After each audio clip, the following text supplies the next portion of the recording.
Hello America, welcome to Music Monday, a series started on my channel to talk about my first and one true love, music. Each Monday I'll dive into a musical topic to share my opinions, sprinkled with some fact about an artist, album, song, etc. So this week we are finishing up on Beyoncé Knowles, female pop vocalist.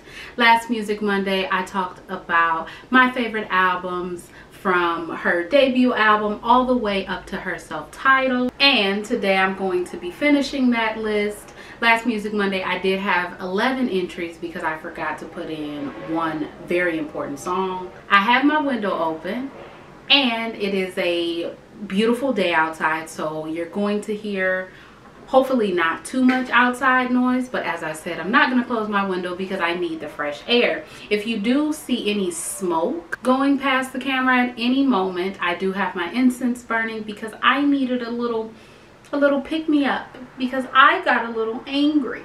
So we are going to jump right into our number 9 entry because, like I said, I had 11 entries before. Our last entry, we ended off on 7-Eleven, which was released on the Beyonce Platinum Edition in 2014. So we are going to jump 1 year back in time. So we're going to go back to 2013 and we are going to be talking about a song off of her self-titled, obviously. And it is called No Angel. No Angel, okay? It was written by James Fauntleroy, Caroline Polachek, and Beyonce, and it was produced by Caroline Polachek, Beyonce, and Boots. Caroline Polachek from the American band Chairlift actually wrote the song. She said, quote, "I had all the production, I was just missing a verse. I thought it could be a good album track for Chairlift, but it would be incredibly sexy if Beyonce did it." And it all came about because Beyonce is a fan of the group Chairlift, and then the rest is history. So No Angel is, to definitely use the words of the writer of this song, one of the writers of this song, incredibly sexy. I feel the Houston vibe. I feel the Houston vibe with the instrumental, and also I was so impressed with the way that she moved between her middle register and her head register.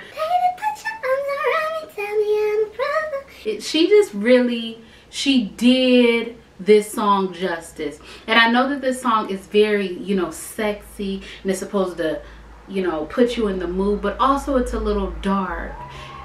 Her talking about the candles in your bed, near your bed, there's no need for the spell. Stop acting so scared, just do what I tell. Miss Ma'am. It gives, not all of self-titled gives me this, I'm not going to say Wiccan vibe, but a little Wiccan vibe. Definitely No Angel gives me a little Wiccan vibe, sex magic type deal. Okay, I'm just being honest. It gives me that dark vibe, the same as Haunted. Yeah, definitely this album does not give me the vibe of, and it's definitely not the album that's giving me sex magic. No Angel is very hypnotizing, and I think that that was the main goal of the song, and it was achieved. Y'all, I do want to let you know I am not 100% today.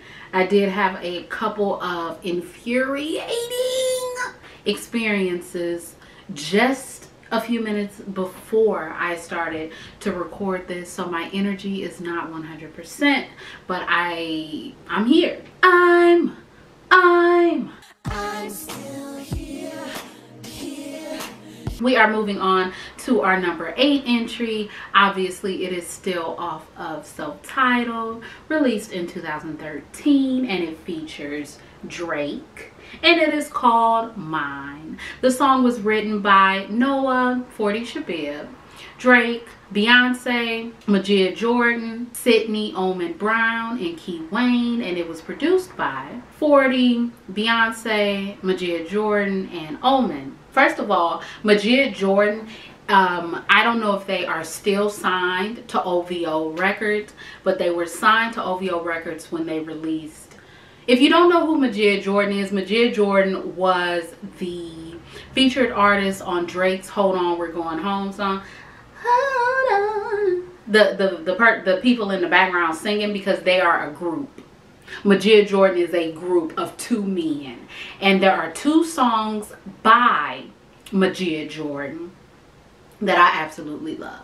You know, the first song that they came out with that was like a hit, and then there's another song called, I don't know the title of it, but it's hard to feel a line in the hands like, I think it's called A Place Like This. I'll put it up on the screen. Let me tell you, Majid Jordan, top tier, top tier. I haven't heard any of their new stuff recently, but I already know it's slapping. I do. I already know it's slapping. And so when I get off of here, I'm definitely going to be driving my car and listening to that new Majid Jordan. Okay, anyway, as I said, Drake is the featured artist on this song, who had just released Nothing Was the Same a few months earlier, an album that would go on to be certified 4 times platinum and be Grammy nominated. It peaked at number 82 on the Billboard Hot 100 and number 25 on the R&B and hip hop chart. I fell in love with this song as soon as I heard it. I fell in love with this song before I heard it, obviously, because Drake was on it. I definitely remember, because back in 2013, I was still like, my love for Drake was definitely still at its all-time high. So I remember, you know, being upstairs over my grandmother's house. My mother was downstairs, my grandmother downstairs, and I was just so happy, because I'm like, oh my God, they got a song together. Oh my God, that's amazing. The opening verse is sung so beautifully. Every time I hear it, it puts me in my feelings. I swear, when I sing that opening verse and her talking about ain't feeling like myself since the baby, I also don't feel like myself since the baby. And I ain't even had a baby. I've never had a baby. And I'd be like, yep. Oh, with you being wherever you are and me being wherever I'm at, we taking this a little too far. I'm singing this like my husband is not sitting right next to me in the car. It just brings up so much emotion. The song is so beautifully sung. And then when we get into the faster part, now you want to ride with a good girl, do it big, do it all for a good girl. One time, this is a song for the good girl. And then Drake, Aubrey, Drake, Graham, gonna sit up, gotta pull up on you. You gonna make me have to pull up on you. The last verse is reminiscent when Drake used to have his little songs, his mini songs as I call it, at the end of songs. So an example of that is Drake has a song called Shut It Down, and at the end of that song he has a little miniature song, which I don't know the correct title, I'll put it up on the screen, called Lay You Down. Way I'm feeling, things I say, how this happened when you pass my way, yo. It's great. Another example of this, off of Nothing Was the Same, which was released in September if I'm not mistaken. Y'all, it was released September 23rd.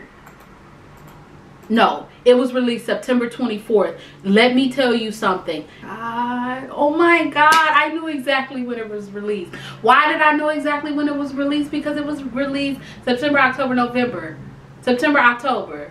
It was released a month exactly before his birthday. You see what an obsession does to you? Now I'm 26 years old and I know exactly when Drake's third studio album was released. It's a little manic when you think about it. It's a little, what's the word? Fanatic, obsessed. Nothing Was the Same. He had a song called Come Through, and at the end, the, you know, beat changed.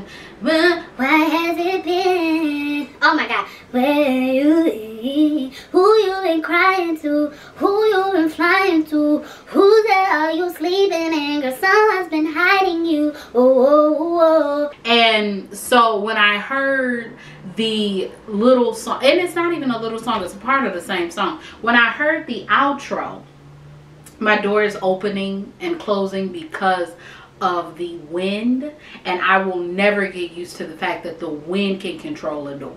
I will never get used to that fact. So when I heard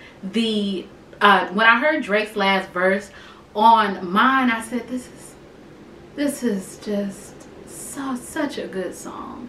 I really think that Mine is definitely top 5, maybe top 10 feature for Drake for me. And I say top 10 because I have a lot of Drake songs that I love, and then Mine is definitely top 10, maybe top 7 favorite songs by Beyonce. It's beautiful. It's such a beautiful song. In my album Masterpieces, I talked a lot about how the album Beyonce, her self-titled album, and Lemonade, they like go head to head as far as like masterpieces. But I really feel like if it wasn't for the creation of Beyonce, Lemonade couldn't have come about, because Beyonce was a stepping stone for Lemonade to come out swing. The last song off of her self-titled album, obviously released in 2013, written and produced by Beyonce and Boots. It is called Haunted, with the hidden song Ghost. But how do a song be hidden when as soon as you turn it on, Ghost is playing? I am not talking about the song Ghost. Okay, when I put Haunted as my number 7 entry, I do mean Haunted. What you do? That song, not the 9 to 5 to stay alive, because I'm not a fan of Ghost. Beyonce was really out of pocket. She was really out of pocket now that I'm thinking about it, because not only did Miss Girl put Ghost in front of Haunted on the official track list, now there's a fucking music video out, and before I get to see the beauty that is Haunted, I have to sit through Ghost. I'm so sorry, my dear, but no. Oh, what goes up, goes around, goes around. And it's definitely creepy-ish. Anyway, we're not talking about Ghosts. Beyonce says, quote, Haunted is a song that's produced by Boots, a new producer that I completely respect. He plays every instrument. He's a lyricist. He is an innovator, and I'm so proud to work with him. The song is really about temptation in the music industry and being exposed to this crazy madness. Now, when she says the song is really about temptation in the music industry and being exposed to this crazy madness, is she talking about Ghost? Or is she talking about Haunted? Or is she talking about both? Because Ghost and Haunted, I understand. I get it. I get it. I get it. I get it. But at the same time, no. So when I heard Haunted, when I had heard the self-title, you know, I wasn't a huge fan of Beyonce. I wasn't like going out of my way. Like if she was performing, I wasn't like trying to see her performances. I wasn't going out of my way to treat her the same way that I was treating Drake. If Drake was on Jimmy Fallon at night, girl, guess who watched it? Me. Okay? I still vividly remember Drake being on Jimmy Fallon. My mother like, can you stop screaming, while I'm sitting up here listening to him say, done saying, I'm done playing. Last time was on the outro, stuck in the house, we need to get out more. I've been stacking up like I'm fundraising. It's just an obsession. So I wasn't obsessed with Beyoncé Knowles, female pop vocalist, until I heard this song. When I heard Haunted, it solidified everything. Everything from Dangerously in Love all the way down to her self-title. I said at this moment when I listened to Haunted, I said Beyonce has been consistently giving me songs that slap, that are Beyonce been doing it time and time again, and this is me right here right now saying that she really that bitch. So at that moment I said Beyonce's that girl. I loved everything about this song, to the point where when I heard Beyonce was performing at the VMAs doing a self-titled melody, I was right. Was it the VMAs? It was something she was at where she was doing the self-titled medley, and I was watching it with bated breath. Oh my God, Beyonce, girl! What happened? All it was Haunted, and then Now, I know I said that there was another song on here that made me want to do more runs. I don't know if I said that. When I heard Haunted, there were 2 like vocal riffs runs at the end of the song. There are 2 runs in the song. At the end, it's not even like something like crazy. But I had heard those little vocal modulations. Oh, look at me. I heard those runs, and at the time I couldn't do it, and I lost my ever-loving mind, because I was like, well, what we not gonna do is be singing. We need to match these women, okay? Basically, that song and those 2 runs took me on a journey, the vocal journey, that allowed me to be able to sing Aaliyah songs. You realize it's all a journey, right? I know I talk about Aaliyah a lot when I talk about Beyonce, but the small runs and yeah, if it was not for those 2 runs at the end of that song, I would not be where I am today. And that's the truth. I know that's a little bit dramatic, but I am a dramatic person. But as far as my vocal journey and actually like wanting my voice to sound better, training my voice, this song definitely kicked it into a high gear. This song definitely made me kick it into over gear. What is it called? High gear? Over mode? Ultra mode? I don't know what I'm saying. High gear. It's high gear, correct? This song made me want to become better. And as a result, I became better. The live performances of this song, the choreography is so sexy. It's another very sexy, dark song. I know that Beyonce says it's talking about the music industry, but why are you making it so sexy? Wasn't? So we are moving on. I don't have any honorable mentions in this iteration of Music Monday, because I just came up with a better way to present the honorable mentions, and I'm not going to start in a part 2 of a video. So we have now reached the Lemonade era. 3 years later, Beyonce said, what y'all doing? And we was like, no. That's what she did. She put her foot on our neck before we even had a chance to say anything. Like, I think it's real disrespectful.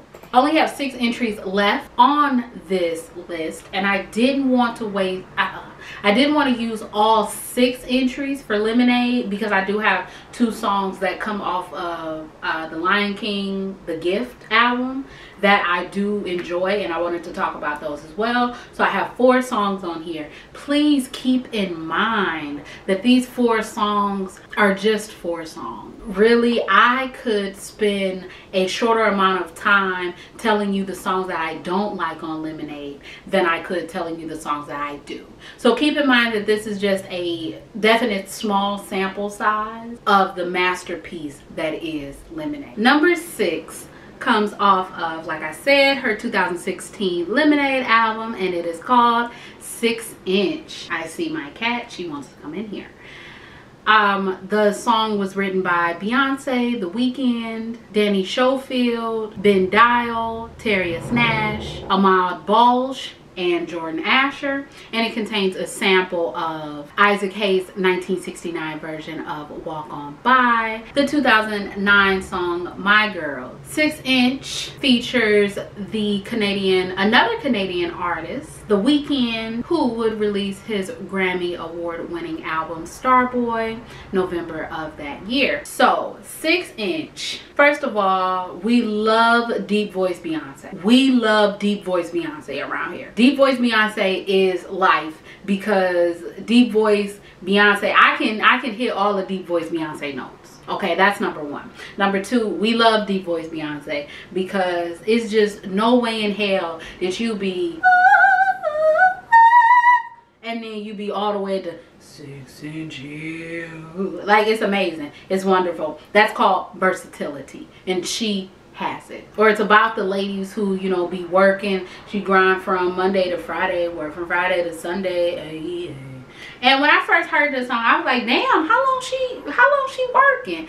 closer toward the end of the song, like let's say the second to last chorus, she, you know, 6-inch heels, so she's singing the chorus, and then in the back, know just what to do to make you love me, love me. And it's just so beautiful because it gives me, this song is the perfect mix of strength and confidence and just a little bit of vulnerability as my cat walks into this room as I'm speaking.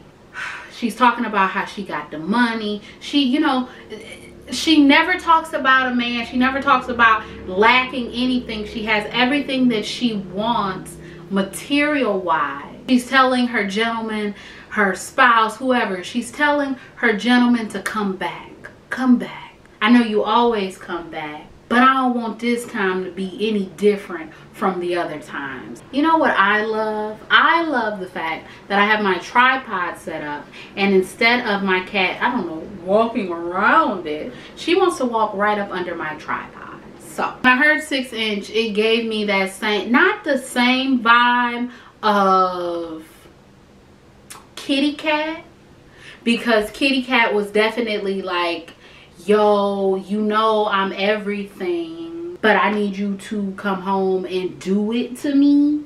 And 6-inch is, I don't need you to do nothing for me, but I like for you to be home when I get there. So we are moving on to our number 5 entry, also off of her 2016 album Lemonade, and it's called Sorry. Written and produced by Diana Gordon, Mellow X, Beyonce, Hit Boy, and Stuart White. It is the second single off of the album, and it peaked at number 11. It peaked at number 11 on the Hot 100, number 4 on the R&B and Hip Hop, and number 33 on the US Mainstream Top 40, and number 7 on the US Rhythmic Billboard. And it's certified platinum in the US and Australia, as well as silver in the United Kingdom. Okay, so the song is great. You know, looking at my watch, he should have been home. Today I regret the night I put that ring on. He always got them fucking excuses. I pray the Lord you reveal what his truth is. The video for this song, when Beyonce, I left a note in the hallway. By the time you read it, I'll be far away. When she's singing that part, the dancing, the pop, it's not pop locking, but the staccato dance movements that she's doing, oh my God. I have watched many a live performance, or tried to watch many a live performance of Sorry, just so I could see her do that in real time. It's amazing. It's absolutely amazing. I go back to listen to this song at least once or twice every couple of months, just so I can see her.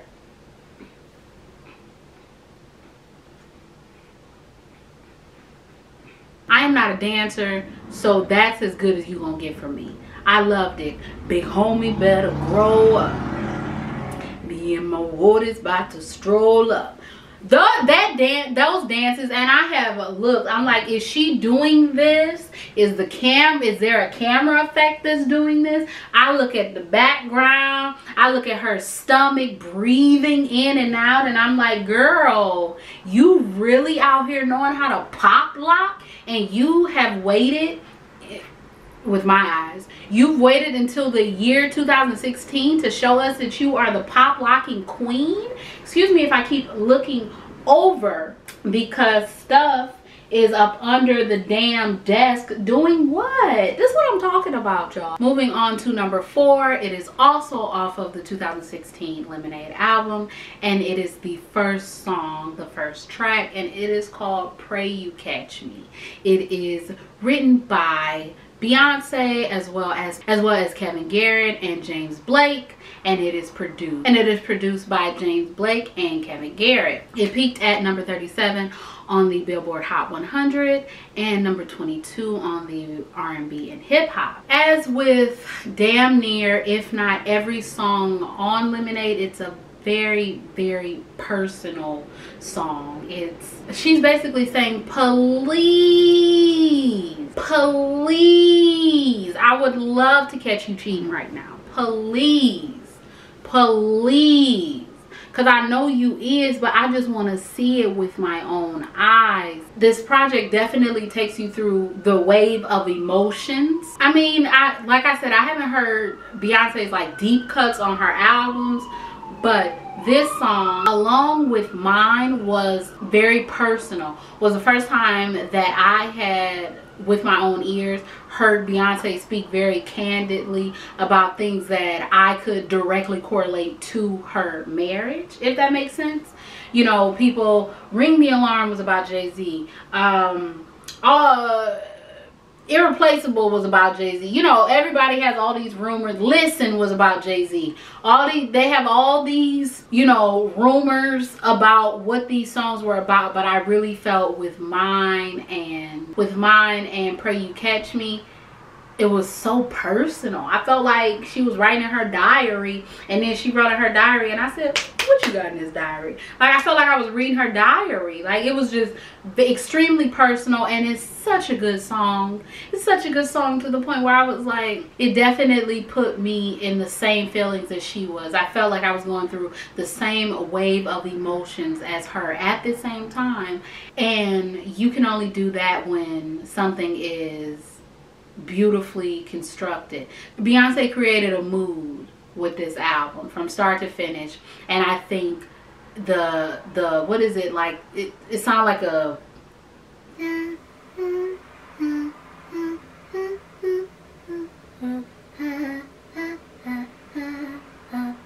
I think it's a piano, and then her coming in, it's just, it captures you. It captures you, and it keeps you captured when we move on to our third entry, Hold Up. Hold the fuck up, okay? It was written by Diplo, Urza Cohen, Beyonce, Emil Haney, Josh Tillman, MNEK, and Mellow X. And it was produced by Beyonce, Diplo, and Urza Cohen. Hold Up is definitely the song that comes after Pray You Catch Me. I lied when I said that 6 Inch contained a sample of Countdown. I lied. It is this song. Hold Up contains a sample of the 2011 song Countdown, the 2008 song Turn My Swag On.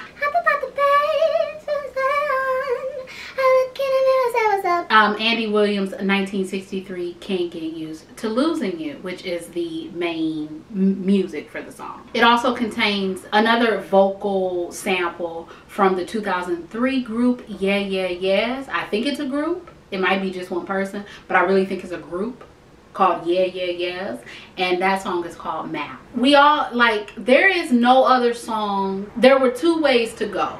You know, even like just like in life, there are 2 ways to go when you are at Pray You Catch Me. If you are having the same emotions that's conveyed in Pray You Catch Me, there's only 2 ways that you're going. You're going to go even deeper into the sadness, and now you're singing, listen. Like, what I'm saying is, it could have went in 2 ways. We could have had, you know what, I'm gonna be even sadder. We could have had Pray You Catch Me, then we could have went into Resentment, or we could have had Pray You Catch Me and then we go into Hold Up. Hold Up is literally I'm gonna kill this nigga. That's what Hold Up is. Hold Up is what's looking jealous or crazy, or like being walked all over lately, I'd rather be crazy. And it's so crazy because she has a song called Jealous. Exactly. What did I say? I said that self-titled walked so Lemonade could run. Okay? She was just talking about she was jealous. She was just talking about, if you're keeping your promise, I'm keeping mine. And now she said, fuck you, fuck the promise. I don't really care. I don't really care. I got this baseball bat in my hand. Okay, and our number 2 entry, I lied to you when I said I only had 3 songs off of Lemonade. I don't know why I lied to you, because I lied to myself. I forgot. It was between this song and then moving on to The Lion King, and I, with good conscience, could not move on without talking about Love Drought. Love Drought, written by Ingrid Burley, Mike Dean, and Beyonce, and produced by Mike Dean and Beyonce. This song is beautifully written. All of these songs are very vulnerable, but this is I think right after Daddy Lessons, and I didn't really like Daddy Lessons a lot. I had to grow into liking Daddy Lessons, but after Daddy Lessons, this song just is like, you know what? I remember me and the man, we watched a movie called Cujo about a dog. Everybody know what Cujo is, right? It's about a dog that had rabies and started attacking this mother and this son when they went out to get the car fixed. And in that movie, it dealt with the main character, the lady, and her husband dealing with infidelity because she had cheated on him with like the contractor friend. I don't know, but he had seen them talking and he was like, what they doing over there? Seen them talking. By the time he went back, they were gone. He put 2 and 2 together and it came out bullshit. Okay, so he was like, girl, F you. Okay, F you, go get this car fixed by yourself. F you. And then that's how she ended up in the situation with the dog. But it was so crazy because in Cujo, a movie about a dog, that's when I learned that every relationship is different. I know, right? I know, right? A 26, how old was I? 26, it was a couple months ago. 26-year-old woman learning from a movie about a rabid dog that all relationships are different. When she, like, when the lady got on the floor or got on the, like, or on her knees or something for there. She got on her knees and she was like, I'm sorry. And the way that he responded, I said, you cannot judge any relationship. Every relationship is different. And for one thing that you may not accept, and you may not think that you can work through, someone else in someone else's household may be able to work through that. Yes, I got this all from Cujo. Yes. So, Love Drought is the calm after the storm. This lady, this wife, dealing with the feelings that she has, the feelings of not trusting this man or trying to work back the trust, trying to, not even work back trust, trying to, in my opinion, not look at him as just a piece of shit all the time and understand that he is trying, and you know, you can't be too short with this man because he is making a conscious effort to be different.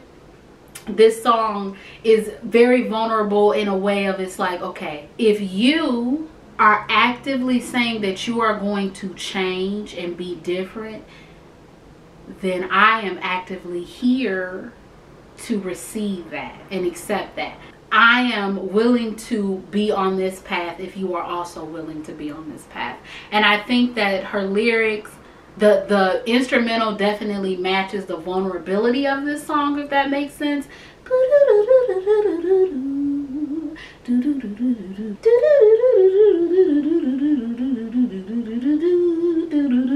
I could cry. Love Drought makes me want to cry. Love Drought is a sadder version to me of All Night. And I know that's hilarious. I know it doesn't make any sense, but it gives me that same vibe, just in a more cautious tone. It's like, I want to be with you, but I have to know that you want to be with me as well, and that I'm not going to make a fool out of myself as you have just done previously. We are at our #1 entry. The #1 entry comes 3 years later off of the Lion King The Gift soundtrack, and it is called Already. It was written by Beyonce, Stara, Arma Mensah, the Picard brothers, Ronald Bainful, and Diplo, with Diplo, Beyonce, and the Picard brothers doing the production. It peaked at number 22 on the Hot R&B charts. When Beyonce released Black is King, the like musical album, because I didn't see The Lion King, the remake of The Lion King, and I didn't hear The Lion King The Gift because I didn't see The Lion King. So when she released Black is King, you know, I had to do what I had to do. Okay, I had to do what I had to do, because one thing Miss Girl was not gonna do. A certain streaming service was like, we ain't giving y'all free trials, y'all just gonna have to pay for the month. And I said, nah, you can start to eat. You can start to consume my derriere, okay? Because you out your mind.